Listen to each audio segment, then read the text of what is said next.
folks. Why Would You Ask That is a podcast that answers some of the weirdest questions. A lot of those are inappropriate for some listeners. If you're squeamish, easily disturbed, or just having a bad day, this may not be for you. But if you've got to know the answers like we do, stay tuned.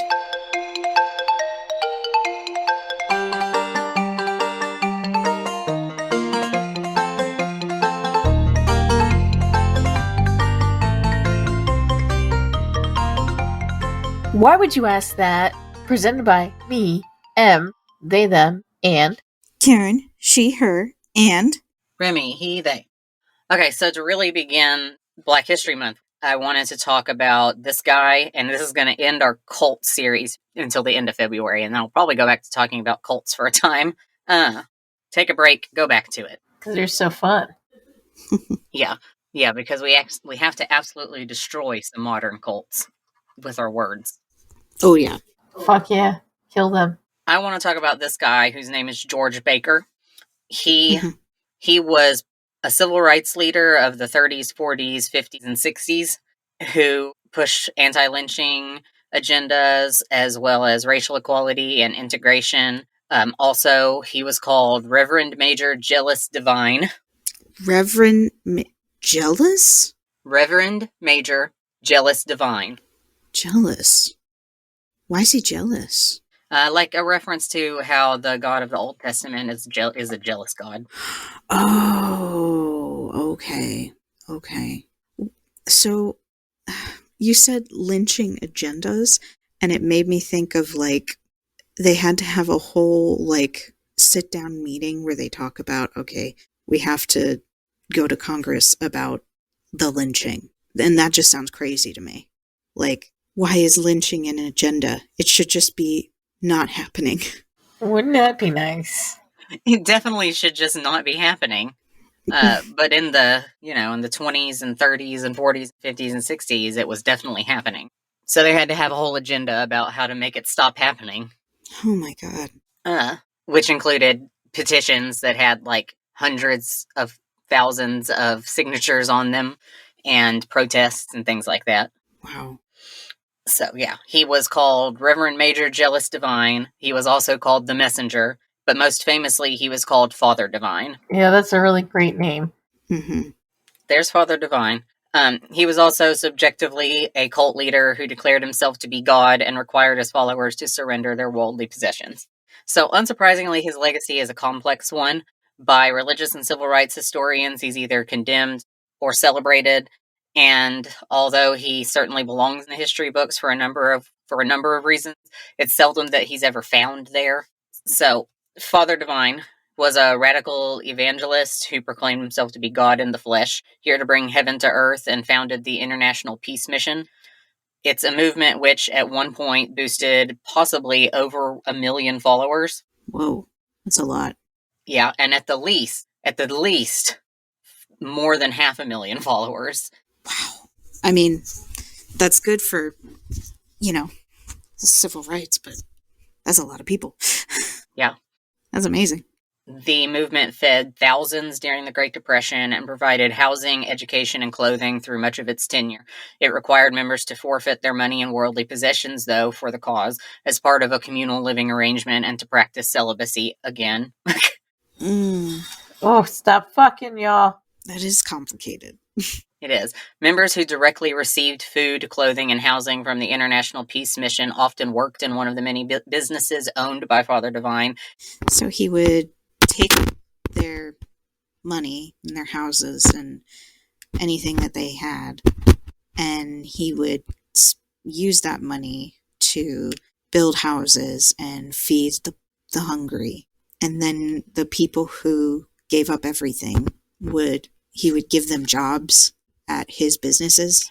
Yeah, and often would also put them into a building that he already owned and go ahead and just give them housing back, but in a communal living space owned by him.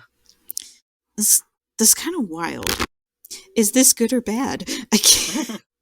Like, on the one hand, you're losing your independence, but on the other hand, you're becoming part of a community, and you all believe the same things, and I don't know.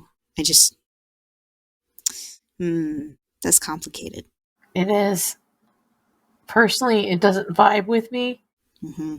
but it's redistribution of goods Yeah. and everything. But I don't like when people get control over myself and what I do with my being in time. Yeah, it's complicated. But yeah, Father Divine took people's money and material goods, and they voluntarily left their houses to come and live in a communal living space provided by him, and then worked in one of his businesses, and then also they provided all this community service work, providing free food and free shelter to other people in the community during the Great Depression, and clothing and other things.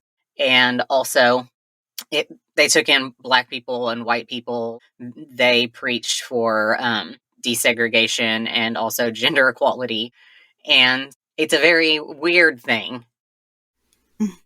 This feels like a situation where it might be too good to be true. So let me read. You can make up your mind in a bit if you want. Okay. Yeah, quit the. Let's find a way to stop the cognitive dissonance. Okay, so we'll talk about how it all began then. Father Divine began life as George Baker Jr. in the border state of Maryland less than 15 years after the Civil War. Oh damn. Yes, his mother, Nancy, had been born into slavery in the 1840s. Two Catholic masters owned her over the course of her life, named Lemuel Clemens and Henry Waring. Both required her to attend Catholic churches that they had erected on their own properties. Okay. In 1864, when Maryland outlawed slavery, Nancy went into service as a maid with her two daughters. And then she married a man named George Baker in the 1870s. And then the two moved just outside of Rockville, Maryland, and then she gave birth to George Baker Jr. Okay. So there's how he started. He was born in 1879. Nancy and her family attended Rockville's Jerusalem Methodist Church, which is called a separatist branch, where, according to historian Jill Watts, quote, inevitably the intense spirituality and religious dedication of the African American community left a deep impression on George, end quote. So his mother died when he was young, and he left quickly after that and went to Baltimore to look for work. And he didn't want to live in the African American parts of the city because he said that he saw too much poverty and unemployment down there. So instead, he went and found employment as an independent gardener for the wealthy white residents on the other side of town. Okay. Mm-hmm. He didn't settle there for long either, though. In 1902, he went south, like south with a capital S, all the way down here. Oh. So by that time, he had embraced sort of amalgamation of doctrines.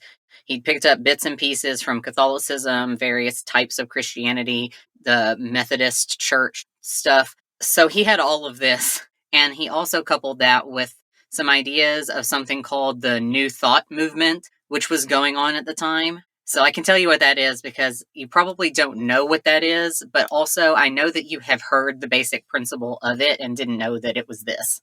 Okay. So the New Thought movement was going on in the late 1800s. It's a mind-healing movement that originated in the 19th century. Its fundamental teaching is that spirit is more real and more powerful than matter, and that the mind has the power to heal the body. So basically, it's mind over matter. Oh my god. Oh. That's literally what the New Thought movement was, is the belief that if you have positive thoughts, it'll heal your body. No. I mean, manifestation is powerful, but It stemmed from the teachings of somebody named Phineas Quimby in the early 19th century. That guy was diagnosed with tuberculosis, and in the early 19th century, medicine had no reliable cure for tuberculosis, and he took to riding horses and then noted that intense excitement temporarily relieved him of his symptoms from his affliction. So he decided that it just must mean that his mind could temporarily get rid of his sickness. no. That is incorrect, sir. Thanks for trying. Play again next time. So back up to George Baker. So he had shoved together bits and pieces from that idea, the mind healing the body, and Catholicism and several types of Christianity and Methodist teachings. and crammed them all together into his own thing and came south. All right. So he made his own doctrine that was able to appear attractive to a large variety of people from all sorts of backgrounds. In 1906, when he was 27, George Baker traveled to California and participated in a spiritual revival known as the Azusa Street Revival, which is thought to have been the birthplace of Pentecostalism. Oh. Sorry. Yeah, your tone is impeccable. He was fascinated by the religious fervor of that. And so it was during that revival that George believed the Holy Spirit had entered him and transformed him into a messenger of God. Mm-hmm. I mean, the same thing happened with Public Universal Friend. Yeah, it's true. So we can't really, cast any judgment because we like Public Universal Friend.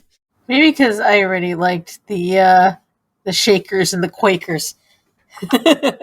Yeah. And to be fair, the Public Universal Friend suffered from a very high fever that resulted in probably some really vivid hallucinations. Or, some people think, actually did briefly die due to the illness that they had at the time and then just come back. There might have been some, lack of oxygen for a brief period of time that caused them to literally actually believe that a spirit had entered their body. Mm-hmm.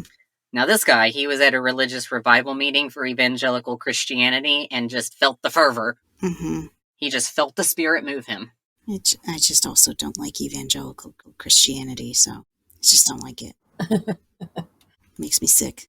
I love being able to call back to previous episodes that we have done in the past, other than one episode ago or 2 episodes, because way back when we talked about spiritualism at the turn of the century with the Victorians and stuff, this was just a few years, after the turn of the century. So spirituality and spiritualism and the supernatural was still at its peak here in the United States and in England. So the literal belief that you could be possessed by a spirit of some variety or that angels existed literally and physically was very huge still. So he probably did actually mistake the feelings of religious fervor with, I've been possessed by Jesus. I mean, as someone who has been in kind of a similar situation, it is very overwhelming. It is very overwhelming. You get really emotional and can just kind of I don't know how to describe it. Lose yourself. Mm-hmm. Yeah. No, I get it. I did spend a very brief period of time going to that Pentecostal branch off church. I've been part of these really frantic religious services that you just lose it in the moment, in the feeling. I do get it. But if you couple those feelings with the literal belief that angels and spirits can possess your body, he probably did really think, at least for a while, Mm-hmm. that maybe was what was going on, especially because nobody had ever experienced religion in that way yet. Mm. This being the birth of Pentecostalism. Oh, okay. That makes sense. So yeah, there's that. I love that we're justifying his belief that he was God on earth.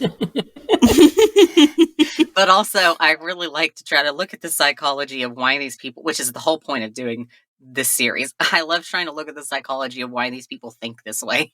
Right. I think Public Universal Friend just wanted to, rule the world. The ones who aren't suffering from a mental illness, or the ones who aren't really thinking that they are one of these angels or whatever, those are the ones that I want to know why they feel and think this way. The ones who are just con people, I don't care about why they think that way. They're just bad people. Anyway, George returned to Baltimore, where he met a man named Samuel Morris, who also believed the Holy Spirit had entered him. Okay. All right. So, rather than duel it out, because they both can't have God inside of them at the same time, literally possessing their body, I guess. But why not? But yeah, I'm wait, isn't God omnivorous? Omnipresent, everywhere at once. Yeah. Omnipotent too, all powerful. Knows everything, is all powerful, is everywhere. Yes. I learned all of the omnis when I was younger. Omnilingual, knows all the languages. Yeah. You would think, You would think, though, for a cult leader, you would not want two of you around. You know? Mm-hmm. You'd want to be like, no, I'm the chosen one here. This guy, Yeah. he's the charlatan, you know? I get that. In general, yeah, there's no reason God couldn't be in two people at one time. Right. As a cult leader. Yeah. So George and Samuel formed their own church together with the help of a local... Yeah, what? They worked together? They did work together. That's what I was saying, that instead of doing what you would think would be logical for a cult leader to say, no, I'm the only one who God has chosen to be the mouthpiece of God. There can only be one. Actually, George and Samuel both believed that the Holy Spirit had entered their body, and so they worked together to found their own church. Which is what leads me to the assumption that they probably really did actually think that some sort of angel or spirit had entered their body. Yeah. So, George and Samuel founded their own church with the help of a local laundress and an evangelist named Harriet Snowden. And so that happened. Samuel believed himself to be the literal incarnation of God, and George said that he was God's messenger, is how this worked out. Okay. So basically, they operated as though Samuel were God, and George were like the right hand of God. And at this point, he took on the name the Messenger and stopped going by George at all. Okay. And so here is where the cult stuff starts. Okay. Oh boy. Because up until this point in his life, he's just been sort of roaming around the United States, learning about a bunch of different kinds of religions. Mm-hmm. In 1912, which is less than a decade later, the messenger decided that actually he was God and not Samuel. Uh-oh. So he left. He didn't try to do anything to Samuel, he just left. Oh, well, that's nice at least. Yeah. He just decided that Samuel was actually maybe a charlatan of some variety, and that actually he was God, so he just left. Nice of him to not call Samuel out, I guess. Hey, he's not a snitch. He left Baltimore, and he came south again, but he brought with him a firm conviction that God's kingdom could be achieved on earth, that racial harmony was possible, and that he should accept no money for his services. All right. So what became part of his ministry, like a huge part of his ministry, actually was food. Food. Soul food? Any kind of food. So, you made a joke. Soul food. Yes, I did. Food for the soul. Oh, yeah, there we go. Okay. There we go. Like, what the hell, man? Oh, shit. No, not like... Fuck. Oh, shit. I'm so sorry. What episode is it? What episode is this? I don't know. This is the episode we get canceled. I know. 38, 39. No, I'm so sorry. Oh my God. We had a good run. So that happened to me too, Karen. I was like, hold on. Which is why I paused for a second after I said any kind of food. No, but it's a because I was joke, like, though. I'm gonna cry. I'm so sorry. Oh my God, I didn't realize it. I was just like, because it's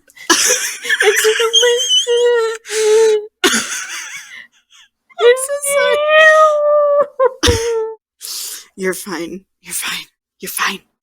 It's fine. Someone's gonna show up at the end of my bed and stab me 8 times. Why only 8? Because there's 8 letters in soul.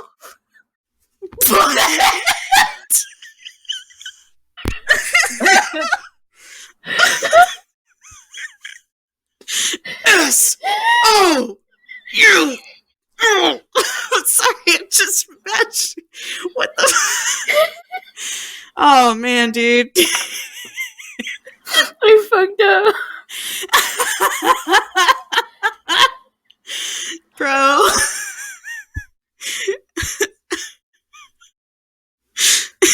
Oh, I fucked up.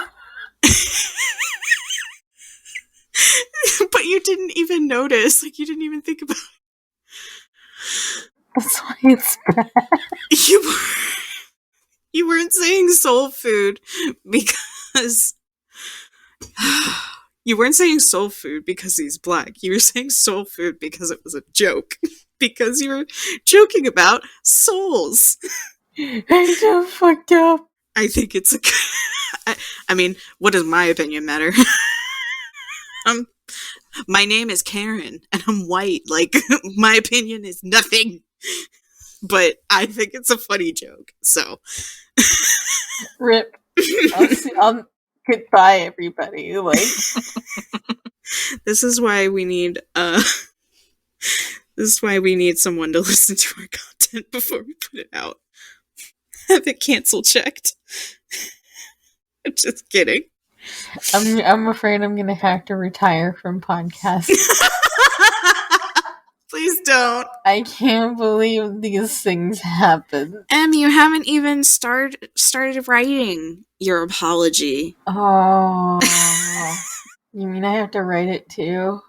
Well, I mean, it's more authentic if it's scripted. Oh, shit. Oh my god. I'm so sorry. I'm just thinking about all those girls staring at their phones, going like, like dabbing, like right at the side of their eyes, like making sure that they're crying, like looking in the camera. I hate that. I know. I am sorry though. Like that was in poor taste. I didn't even realize. Fuck. Maybe we keep it in with all the realization. Yeah. That was my plan before Karen said we should maybe take it out. I mean, it's good to have the conversation about like, yeah, it was a joke in poor taste without even realizing it. That's because it's unseasoned. I'm so sorry. Was that a bad joke? It's okay, Karen. You're white. You can joke about. Listen, bland food is white culture. All right. These are my people. Oh my god. Okay, let's get back on task. Remy, please tell us more about Father Divine. Before I laid us all to rest. So as he traveled around the South, he held sermons in people's homes under the insistence that everyone present should furnish a dish. And here's a quote from that historian, Jill Watts. At each Holy Communion banquet, which is what he called it, he attempted to recreate Christ's Last Supper and reinforce his own role as a savior of humankind. End quote. So everyone had to bring their own meals. It was a potluck. It was a potluck. It was a holy potluck. Holy potluck. That's exactly what it was. Good God. That's exactly like every religion. Everyone's got their holy potluck, okay? It's true. We had ours at breakfast. It's like a Methodist, like, ongoing joke that Methodists eat. That's the joke. Oh yeah, food. Yeah. We're like, yeah, like having some sort of church event, and everyone's like, okay, so who's bringing what as far as food, drinks, utensils? Yeah. That's literally every religion. The Mormons do it. The Catholics do it. That's literally every gathering, though. Honestly, the Catholics do it every time they have communion. Yeah. Yeah. That's, they don't bring their own flesh, but you know. No. Store-bought is fine. Sorry. But yeah, that's a community thing. I mean, we do it. Yeah. Like, that's like, it's just a standard. Yeah. I mean, who can afford a catered meal? It's a standard religious thing. Here's a picture. This is Father Divine at the top of the table. Mm-hmm. God, I love his name. It's such a drag queen name. It's, yes. I mean, we know of Divine, the drag queen, so. Exactly. She's Mother Divine. Actually, this woman who's standing right next to Father Divine, that's Mother Divine. Oh, well, shit. Never mind. Divine is just divine. And she would probably not be at one of these events. I would hope not. She wasn't alive yet. No, but she would be busy if she was. I mean, right? Okay. I mean, yeah. So 2 years later, in the town of Valdosta, Georgia, an angry congregation drove the messenger from their church after he proclaimed that God had returned to earth as himself, Oh. i.e. in the form of a black man, but his remarks won over a few who were present. All of his early followers were African-American women who found some appealing component to his theology, and some even left home to move in with him. Whoa. Mm-hmm. Well, there was the celibacy thing. Yes, and there was the celibacy thing. Mm-hmm. Jill Watts suggested that he appealed to women because he rejected gender distinctions and because he insisted on celibacy. Oh, well, we do like that. Yes. Yeah. Well, not the celibacy part, but the gender distinctions, you know. Well, I mean, the celibacy means that, you know. Well, I mean... He's not poking them. I hope not, anyway. He didn't poke them, did he? No. Okay, see? Phew! Jill Watts, the historian, says that his insistence on celibacy, quote, freed them from the fear of childbirth, even with him. So they just went with him. Lovely. So the messenger was arrested on February 6th, 1914, and charged with lunacy. Lunacy? I didn't think that was a crime. He was convicted but released from custody with an order to leave town. Oh, that's rude. It is rude. Did they do this to the friend? Did they tell the friend to fuck off? No, I don't think so. The friend was, like, praised. Oh, except for that one time when they were chasing the friend on a horseback. Oh, yeah. Yes. I forgot about that. And the friend was extremely good. They were trying to arrest the friend, and the friend was like, sucks to be you guys. I'm such a good horse rider. 100%. The friend is just an isekai. So he took some of his followers with him and continued his circuit around the South, which was eventually expanded to include the Northeast. So he just sort of made his way around the South and then back up north.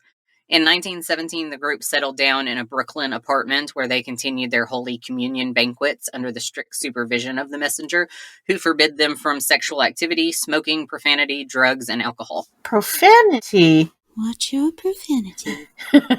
This is where he changed his name from the messenger to Reverend Major Jealous Divine, and then just Father Divine. Ah, okay. In 1919, a resident of Sayville, New York, which is a small all-white vacation community on Long Island, put his house up for sale to a quote-unquote colored buyer. Father Divine and his new wife and his flock took the opportunity to escape from the religious competition of New York City and purchased that house. Okay. So, quote, and this is a quote from the historian Jill Watts, quote, by distancing his disciples from other religious orders, familiar surroundings, and previous companions, Father Divine eliminated many of the temptations, luring away converts, and increased his followers' allegiance to and dependence on him. Yeah. End quote. There you go. Yeah, so they stayed there for about a decade before they became too big to stay there. Oh, jeez. Yeah. So Watts goes on and says, quote, his expanding congregation included people from all walks of life, young and old, rich and poor, healthy and infirm, black and white, who worshiped together under his roof, end quote. And this was, like I said, it was the 1920s. Mm-hmm. You know, thinking about it, what really, like, made this different from, like, normal religion, aside from the fact that it was interracial? Communism. Oh, right. Yeah. How could I forget that already? Yeah, just the requirements to do things that you wouldn't be required to do under normal religious circumstances. Yeah. And that it was integrated during a time when society just wasn't. I mean, that's a really big deal. It is a really big deal. So, the large influx of people, along with the increasing rowdiness of the Holy Communion banquets, grated against the neighbors' sensibilities. There were so many people, like literally there was, I think it said about 1,000 people at this point coming and going. Oh my god. Holy shit. From that one house. Oh, fuck. Yes. Oh my god. Can you even imagine? No, that's a lot to pick up. Oh my god. How many bathrooms did that house have? I mean, probably not that many. Oh my god. Imagine just sharing only like 2 or 3 with that amount of people. Oh my god. Actually, you know what? That's called work. Oh, but there's a lot of toilets and you all use the bathroom at the same time. So, it's only been about 7 years since Father Divine said that he thinks that a spirit entered his body. So, and only like 5 years since he said, not just any spirit, I actually think I'm God. So it's been like roughly 5 years since he's been gathering followers. Mm-hmm. Damn. He's accrued about 1,000 at this point. Damn. Yeah, so the influx of people and the increasing rowdiness of those banquets grated on the neighbors' sensibilities, and there were so many people coming and going, mostly women, and that it inspired rumors among the neighbors. At the Holy Communion banquets, followers would sing and shout praises, and it was so loud. So the neighbors filed a petition to have him arrested for noise complaints. Oh. Arrested for noise complaints? So, yeah, the community spent nearly 4 years trying and failing to oust Father Divine and his flock. And finally, during one of Divine's worship banquets in November 1931, police raided his home and arrested him along with 30 of his followers on the charges Jesus. of noise and nuisance. What That's the fuck? definitely racism. Yeah, that's fucked. So, Like, listen, I can't imagine being in that neighborhood. I mean, they're just living their lives. It's wild, but fuck. I'm also a hermit, so I stay in my house. Same. So I honestly, there could be 1,000 people at the end of my street. I'd have no idea. I'd just be like, yep, they're at it again. I'd be like, That oh, must be a good time. Hmm. As long as they don't inconvenience me, man, like, I don't care. yeah, But, like, being arrested to go to jail for a noise complaint? that's fucked. And nuisance? What nuisance? just 1,000 people coming and going from their neighborhood they consider to be a nuisance. I mean, it's a lot, but fuck. I don't think that's something you should go to jail over. Right. So, the case was brought to Justice Lewis Smith, who sentenced Father Divine to a year in prison. What the fuck? But 4 days after the sentencing, the 55-year-old judge died of a sudden heart attack. Oh, no. And so journalists asked Father Divine for his reaction on this, and he was quoted as saying, "I hated to do it." Oh my god! Oh my god! Oh my god! Oh my god! Oh my god! Push! Oh my Power god! move! Power move! Power move! Oh my god! I hated to do it. I hated to do it. Oh man, a legend. What the fuck? I mean, yeah. Oh my god, it's so The funny. intensity. I hated to do it. Oh my god. Oh, that's incredible.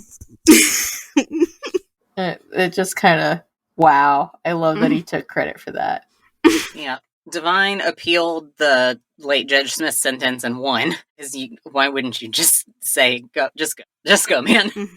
Yeah, like get the whoa. Get out of here. Yeah. I'm not about to risk my life over a noise complaint. Yeah. Hey, they do it to him. So the court overturned the conviction and he was released from jail. His followers had, in their eyes, witnessed proof of his divine power. So the frenzy over the judge's death and his release from jail was covered in newspapers from New York to Baltimore, and his congregation, the International Peace Mission, leapt into the public consciousness. Mm-hmm. So for decades to come, Father Divine and the Peace Mission were at the center of controversies, contradictions, and ironies. Divine was one of the best-known spiritual figures at his time, but he had eccentric beliefs and a mysterious past, and many considered him like little more than just like a crazy person. He was accused of breaking up families to increase his following, but Divine and the Peace Mission also opened a network of hotels, farms, grocery stores, and restaurants that fed thousands of ordinary Americans throughout the Great Depression. The movement peaked during an era of Ku Klux Klan lynchings and Jim Crow segregation in the South, and Divine's numerous followers, black and white, worshipped him as a god, though. Mm. Again, with the cognitive dissonance, like, it's not unlike just... It's just a cult. It really is. I just don't like the idea of families being broken up over it and everything, like, and him being worshipped as a god. Yeah, no. Not even just like a messenger, like a step down, like a god himself. Yeah. Yeah. Like, It's a weird thing. So, in 1932, Father Divine moved his followers into Harlem, where he met direct opposition from a number of pre-established religious sects. However, one after another seemed to be unable to deal with local problems as effectively as the peace mission. So, like, literally deal with local problems. Like, because he was taking care of his community in, like, good ways, and they just weren't doing anything about anything. So, people complained about him being there, but also acknowledged that his leader, his, like, peace mission group kept growing because people acknowledged that the local churches and other groups weren't actually feeding anybody or housing anybody or providing clothes for anybody or solving any of the problems of the area. So people kept joining him. Right. But in order to, You'd have to give up everything. Yeah. So another cult that was in the area, led by a man named George Wilson Beckton, and that cult was called World's Gospel Feast. That one provided the same kind of union of food spirituality as Father Divine. Unfortunately, Beckton was kidnapped and murdered in 1933. Oh my god. That's not by Father Divine, as far as anybody is aware. Well, I would hope not, but I don't even know, man. Being black in that time, as well as any other time, Yeah, it was a rough time for sure. You just like, oh, and then you pause and you're like, actually. Yeah. So when that guy died, all of his cult members just sort of, I guess, migrated over into Father Divine's cult because it was sort of doing the same thing. Mm-hmm. And with a combination of social welfare, spiritual fulfillment, and entrepreneurship, Father Divine gradually replaced many of the religious leaders who had promised their followers relief from the depression but offered no tangible results. Yep. Divine began his economic projects by opening inexpensive restaurants where his followers volunteered to work for low wages, and his holdings expanded from there. Wow. And then, here's a quote. By the mid-1930s, the Peace Mission was the largest real estate holder in Harlem, owning markets, apartment houses, dry cleaning services, and a coal business, historian Mina A. Vaughn described. Father Divine's communal system allowed his followers to live a higher quality of life with less personal resources. The communist in me is like, yeah. The rest of me is like, no, this is wrong. This is wrong. Yeah, again, with the dissonance, it's just like, I don't like be having things taken from them or being required to give their things away, but at the same time, it's like, yeah, but, right. it's a lot. What is it that, like, the main issue with communism is that any big economy that it's ever been tested on has had a malicious dictator in charge. And it's like, in this scenario, could this be a benevolent dictator? I mean, he's not a dictator, but he is kind of like, he's their cult leader. So, but it just feels too good to be true. I have this sinking feeling like the bottom is going to fall out. It just, I feel like it takes a lot. It's not as... All right, Remy, hit us with more. In 1935, peace missions dotted the United States, and a few opened overseas. Articles from the 1930s counted branches of Father Divine's movement in Australia, Switzerland, and Panama. Damn. But the movement was strongest in Harlem and Philadelphia, where its headquarters had been since they opened in 1940s. Wow. And I found this picture also that I wanted to share because he did a lot of protest work for all sorts of communities. So for the listeners, it's a picture of Father Divine holding a picket sign that says, "Stop the persecution of the Jews in Germany." And he's not wearing his hat. But he is in a suit. The Peace Mission's Heavens is what they called their buildings. The Heavens were interracial communal living facilities that fostered Father Divine's belief in desegregated society and represented heaven on earth to his followers. His mostly white followers in Los Angeles, California, and other West Coast cities contrasted with the overwhelmingly black missions east of the Mississippi River. Along with this boom came internal dissatisfaction that ended in lawsuits and bad publicity sometimes. Father Divine openly displayed luxury as a proof of his divinity, while his followers retained little except the bare essentials. So that's where the controversy happened. Yes. There it is. It's very similar to the sannyasins. Yeah. It's similar to lots of cults. Yeah, yeah. There we go. So the bounty that surrounded him was just, quote, outer expression of a percent of a percent of a percent of a sketch of a reflection of the condition of the mind within, quote, said Father Divine. What?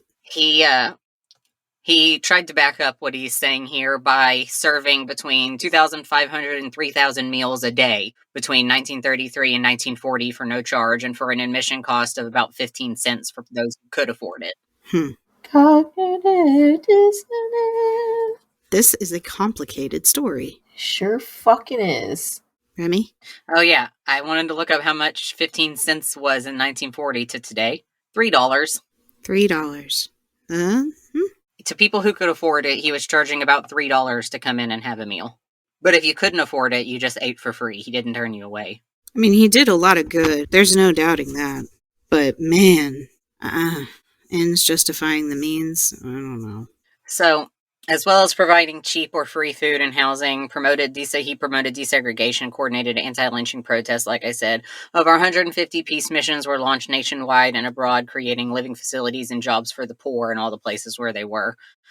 So, just talking about the food for a minute, because the food was like the thing that they were the most known for. Food and feasts have long served as a connection point for religious movements, which associate feeding the needy with good works that find favor with God. Like the Loving Hut vegan restaurant chain is owned by Vietnamese spiritual guru Ching Hai, who preaches a form of meditation called, I think, Kuan Yin. The Hare Krishna temples open their in-house vegetarian cafes for free public, quote, love feasts every Sunday.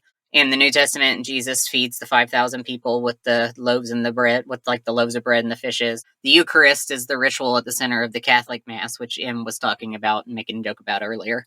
Mm-hmm. The Eucharist. Yeah, the Eucharist is based on the story of Jesus' Last Supper. It's not going to feed you very much, though. No. And the Passover Seder in Judaism includes the invocation, let all who are hungry come and eat. So the Peace Missions banquet served as sort of like a riff on all of that. But the group also used food as a form of evangelism, whereas the Peace Mission could be found, so could the Holy Communion banquets, hundreds, sometimes thousands of people. So hundreds, sometimes thousands of members and curious visitors packed ballrooms and dining halls at Peace Mission locations to feast while listening to Father Divine's speeches, either live or via audio recording. When Divine was present, he'd make a grand entrance with his wife, Mother Divine, before taking his place at the head of the table, as dishes like candied sweet potatoes, buttered baby carrots, and seafood made their way down the table. He'd bless each one by shoving a serving spoon in it and passing the plate along to singing crowds. It was, by design, spectacle. So, for Father Divine and the Peace Mission, like many religious movements before them, the stomach was the route to salvation. Amid the Great Depression, World Wars I and II, Jim Crow, and the de facto segregation in the North, Peace Mission members ate for free and in abundance at the banquets. Peace Mission followers argued that the bounty was not merely a gesture of Divine's generosity, but a tangible gift from the man they called God. Mm-hmm. Rejecting the mainstream Christian heaven in the sky belief, the Peace Mission argued that heaven was accessible on earth and Divine's bounty was the literal proof, according to Sylvester Johnson, director of Virginia Tech Center for Humanities and an expert in African American religious history. Quote, they used the banquets as evidence that the mission was bringing salvation, that salvation was for the here and now and not just something that you had to get after you died. Quote. Mm-hmm. Yep. The banquets became a cornerstone in the popular movement and wound up serving as the setting for many of the group's highest profile moments. The banquets were also the source of taboo-defying social gatherings and fellowship between races that prior to the civil rights movement could be considered nothing short of revolutionary, according to Johnson. Here's another quote. Quote, here is a multiracial movement that is led by what outsiders would view as a black man, and he was leading his movement in which people have financial security, they have food security, they have housing security during the Great Depression in the city. End quote. It was something that I feel like it worked better because of the time it took place in. Yes. Mm-hmm. If it took place now, it probably wouldn't work as well. No, because I think part of it is part of the reason it worked with the redistribution is because of, the depression and everything. Nobody had a lot, but together everybody had something, and jobs were important. Mm-hmm. Food security, housing, a community you could rely on if things got weird or bad. Mm-hmm. Yeah. So when he moved his headquarters to Harlem, it coincided with the migration of black citizens from the rural South into urban centers like New York, where they were more open to trying new religions as a means of escaping traditional Christianity, what had been forced on them previously. And instead, they were seeking Afrocentric forms of worship. And so they turned to places like the International Peace Mission run by Father Divine. Mm-hmm. And at these banquets, he offered like an enormously wide selection of foods. And the wide ranging selections were meant to attract the broadest possible group of non believers while reflecting the values of the individuals preparing them. Another historian says, quote, in contrast to a movement like the Nation of Islam, where the dietary practices were about rejecting the foodways of slavery, Father Divine's theology embraced Southern black foodways and embraced eating a lot. In one way, Father Divine provided the food, but I actually think it's much more accurate to say he didn't do anything except provide the occasion for it, and it was members' labor and money and cooking that made the banquets, end quote. There you go. That's it. Yeah, it was just his presence there that made it something special, supposedly. Yeah. Isn't that wild? That Yeah. we need something to get together for. So the restaurants were staffed by devotees, and they took vows of celibacy, and they lived in peace mission compounds and believed Father Divine to be God, but they operated like any other full service restaurant, and they were licensed with the city, but they also struggled to obtain and maintain their proper paperwork because people insisted on applying under their peace mission names, their cult names, because everybody took new names, like Venus Star, for example. Well, damn. So, for average diners, the most notable difference between Peace Mission restaurants and other eateries may have been the owner's ban on tipping, a policy that even today would be ahead of its time. Yeah. Divine, the reason he banned tipping, Father Divine condemned it because of the social imbalances inherent in tipping, which became widespread in the early 1900s as a way for employers to avoid paying fair wages to their mostly black and immigrant service workers. Fact. So Father Divine says in the bylaws of the Peace Mission, quote, in restaurants and in public places, the people have accustomed themselves to giving tips to the employees. It was because of the employees not being paid in a great measure, and on the other hand, it was because of selfishness among the employees, as well also as among the employers. I have requested that there would be no tip taking, and the employees would not have an occasion to be bribed by the influence and the custom of receiving and taking and requesting tips with the hope of getting something for nothing, end quote. And there were other policies in place that the restaurants, most notably the restaurants like the organization that ran them and the banquets that inspired them, were all integrated. Black customers sat next to and ate from the same serving plates as white diners, a subversive policy during Jim Crow, of course. Yeah. So, despite his rejection of race as a concept, Father Divine remained committed to social justice causes and championed them from the dining table. In addition to promoting integration, he used the feast to preach against lynching, along with drafting petitions and organizing marches in opposition to the practice. The height of the group's activism began over 20 years before Martin Luther King's rise to national prominence, which may explain why Father Divine's role in the civil rights narrative is largely forgotten. I saw in a bunch of articles people calling him the bridge between somebody named Marcus Garvey. I don't know if you know who Marcus Garvey is, but he was a Jamaican political activist who died in 1940. And then the article's called Father Divine, a bridge between Marcus Garvey and Martin Luther King Jr. in the civil rights movement, because he did a lot of things that the first one did and did a lot of things that the second one started doing. Okay. But aside from all of that stuff, Divine did fit the classic mold of a cult leader, as you've all heard now. Yeah. Because we know where he was born and stuff, but otherwise he had a pretty enigmatic childhood and past. We just know that he traveled around a bunch. Yeah. And he's got compounds of zealous followers, and he's got all of these demands that he makes on them. Although the International Peace Mission did not collect offerings and Divine claimed to own nothing, he often wore expensive suits and traveled in limousines, and the luxuries were apparently paid for by the mission or its members, and they were often cited in critical press coverage of Divine. Along with the Peace Mission's social advocacy, the group pushed for peculiar policies like banning the word hello because it included the word hell. Okay, that's weird. Yeah, and requiring doctors to guarantee they could cure patients or else be held responsible for medical-related deaths. No. Yeah. In 1946, 3 years after the death of his first wife, Father Divine married his second wife. Here's a little newspaper clipping from when he got married. Cult leader and Canadian girl. Well, how old was he when he married this 21-year-old? Too old to be marrying a 21-year-old. Let's see. In 21-year-old white girl. Oh, no. let's see. In 1914, he was 27, and he married her in the 1940s or in the 1960s, I think. Yeah, He was way old. older than her. He was like old enough to be her grandpa. Mm-hmm. So this guy is pretty much bridging the gap between like, hell yeah, I joined this cult, and oh jeez. Yeah, he announced the relationship to his followers after having a secret ceremony to marry her. Was So he exempt from the no boogie oogie oogie rule? he's not. Okay. I don't think he liked sex. That's my thoughts. Uh, Yeah, Father Divine's flock stayed faithful throughout, all the way up to through the 60s. They attended weekly communion banquets.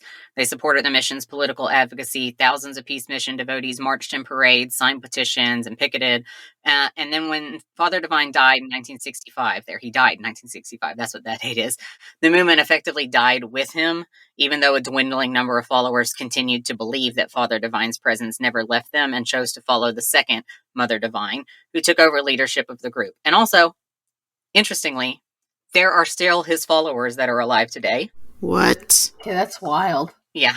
So, briefly about Mother Divine. His second wife was a white woman, 50 years his junior, who was known as Sweet Angel, and who came to be known as Mother Divine to their followers. And she took over management of peace missions when he died.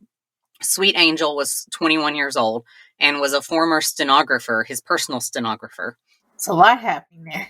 Yeah, Sweet Angel, as his 21-year-old former stenographer was known to the movement, had taken into herself the spirit of Father Divine's first wife, Penina, or Sister Penny, who had died in 1943. The two people were one and the same, he announced. Moreover, his union with the woman henceforth known as Mother Divine would be chaste. The marriage was in name only, he said, because God is not married, quote. He is married.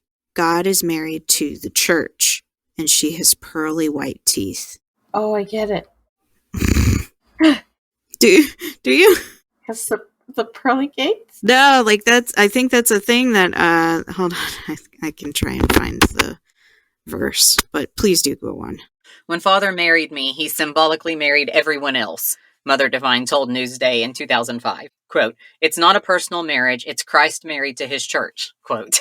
Mother Divine was a mysterious figure. Little is known about her early life. She was born Edna Rose Richings on April 4th, 1925 in Vancouver. At 15, she became fascinated by Father Divine and his religion. The revelation came to her, she wrote in Ebony magazine in 1950, quote, that Father Divine is God Almighty personified in a beautiful body, end quote. Okay. So, according to Sarah Harris, the author of Father Divine, Holy Husband from 1953, Edna Rose left home in Montreal, where she moved in with a family of Father Divine's disciples, took the name Sweet Angel, and found work as a stenographer at a costume jewelry business. And then she made her way to Philadelphia to meet Father Divine and was hired as his personal stenographer. And then they married quickly after that. Damn, bro. Unknown to the faithful who had assembled on August 7th, the marriage had taken place on April 29th in Washington at the house of somebody named Reverend Albert Shadd. And so for months, they kept the marriage a secret. Quote, we could not have released it, says somebody named Sister Mary, a member of Father Divine's inner circle.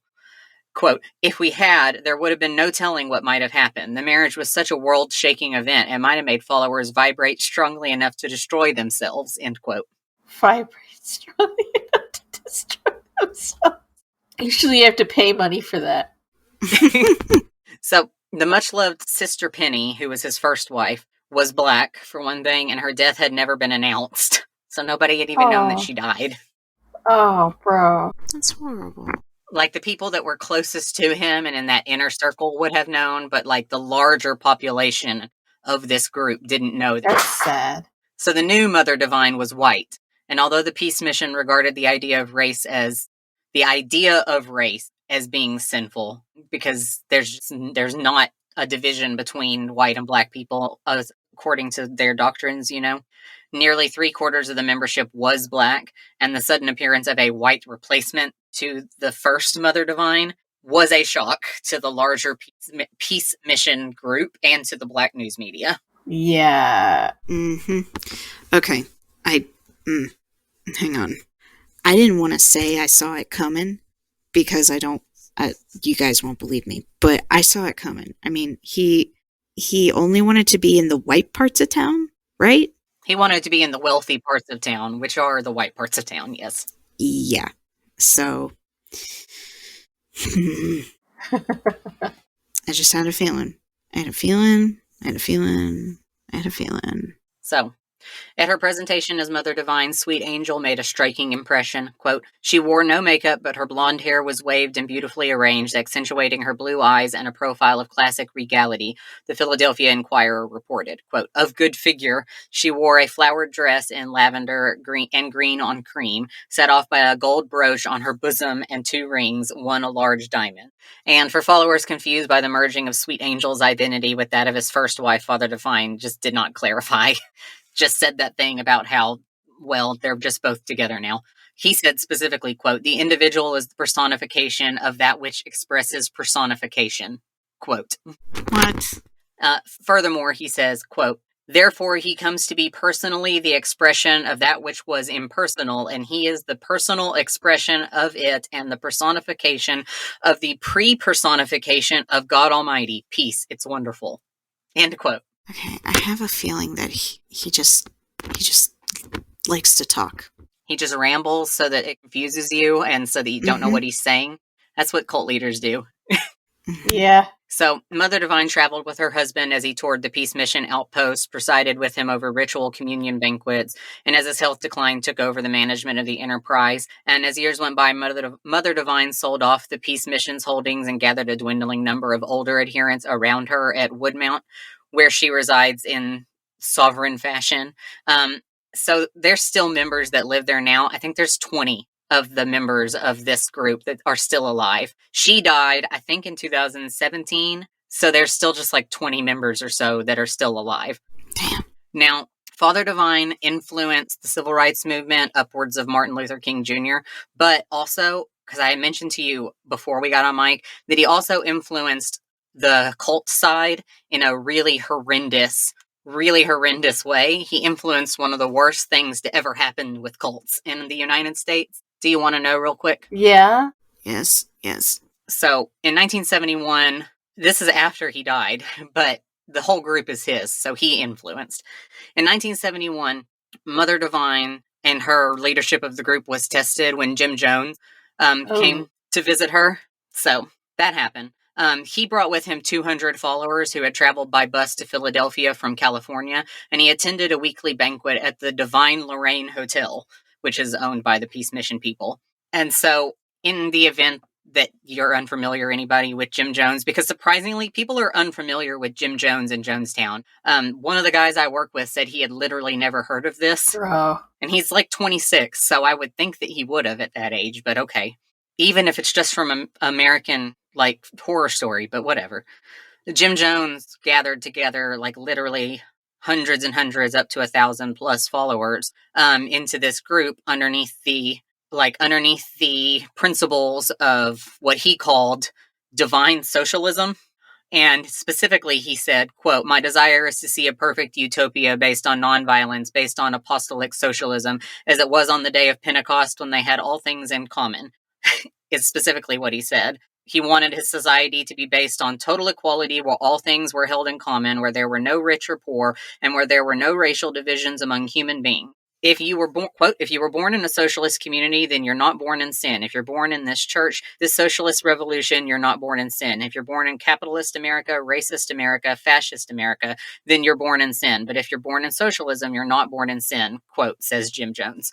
Jim Jones operated and grew followers by preaching to a desegregated church, and that's how he grew his followers. Well, he took the idea from Father Divine. He specifically said, because Jim Jones himself didn't believe in God. He has also specifically said, Jim Jones himself was an atheist. he used religion as a vehicle to gain followers. So, and he was a good speaker, but he learned how to be a good preacher by listening to other people preach and listening to people talk. And he found inspiration through people like Father Divine to get all the followers that he got, and being able to use religion and desegregation as a means to gather followers because he saw that it worked. Mm-hmm. So, in 1971, Jim Jones and 200 followers traveled to Philadelphia from California and attended one of these banquets at one of the Peace Mission properties. So, after listening to praise offered by his disciples, he rose, Jim Jones did, and said, quote, "Father Divine has conferred his mantle on me. We are the same celestial plane and are messengers. His spirit has come to rest in my body," end quote. So Jim Jones says, actually, I'm Father Divine now, and I've been possessed by Father Divine's spirit. Now I'm Father Divine. Oh. You can't be Father Divine because Father Divine is God. Okay? So are you saying you're God now? Yes. What, you're God now? Yes. Jim Jones was attempting to take those followers that still were around so that he could just basically like quadruple his follower count. It didn't work. Mother Divine ordered him and his entourage off the premises. That's a good call. Mm-hmm. Mm-hmm. So Mr. Jones mounted a 6-year campaign of sabotage against the peace missions, on one occasion sending empty buses to spirit away members of the peace mission group. What the fuck? Which didn't work. And, shortly after that is when Jim Jones went and did the thing that he did in Guyana. And I assume we're going to talk about Jim Jones at some point during our cult exploration, because you can't not talk about Jim. Yeah. So, as membership dropped, the restaurants and most other properties were sold. The Keyflower Dining Room in Philadelphia, the last Peace Mission-owned restaurant, was closed in 2006. These days, the movement retains its headquarters at Woodmount Mansion, which is a historic landmark in suburban Philadelphia, where roughly 20 members still live, as well as the Circle Mission in Philly proper, and a location in Sayville, New York. The Woodmount campus offers public tours and is home to a museum and library to preserve Father Divine's memory. The communion banquets continue. Also, every Sunday, the small group of remaining devotees set a table at the Woodmont estate with places for themselves, Father Divine, and Mother Divine. They serve Father Divine's place first, even though he's been dead for about 53 or so years. They sing to him, pray to him, and speak to him if he's there, because they believe that he is. Mother Divine attended the meals until she died in 2017. And nevertheless, the faithful, most of whom are in their 80s and 90s, carry out the ritual, serving and speaking to her too. Woodmont's archivist, Christopher Stewart, who lives at the campus and curates the library and museum, said that Divine's flock upholds these traditions as an act of faith. Quote, "Most followers feel that whatever happens, it's God's will," he said, referring to Father Divine. "They're not upset that there's not hundreds of people here. They believe that whatever's going on is what Father wants. So the spirit of it is definitely going to go on." And that's where I'm at. That's the end. Man. Whew. We learned a lot today. I hope our listeners go on a road trip to these places. I give you so many places you can go to. I always make sure to tell you guys that there are museums when there are museums. If you listeners ever go to visit the places where I tell you there are museums and stuff that you should visit, you should do that, and then you should send us pictures. Yeah. Mm-hmm. Thanks everybody for listening to Why Would You Ask That. Please send us some fucking questions. I love cults. I love talking about cults, but I also want to talk about silly, weird shit that people are just like trying to figure out. So send us a question at whywouldyouskthatpod@gmail.com, or go to our website, whywouldyouskthat.com. There's a little form there you can fill out. No biggie, no problem. And it's very, very easy. Remy has made it very easy to give questions. So I hope you guys enjoyed this episode about Father Divine and struggling with the bridge between bad cult leaders and early cult leaders. Between the good cult leaders of the early days and what's yet to come. Yeah. All right. Good night, everybody. Good night.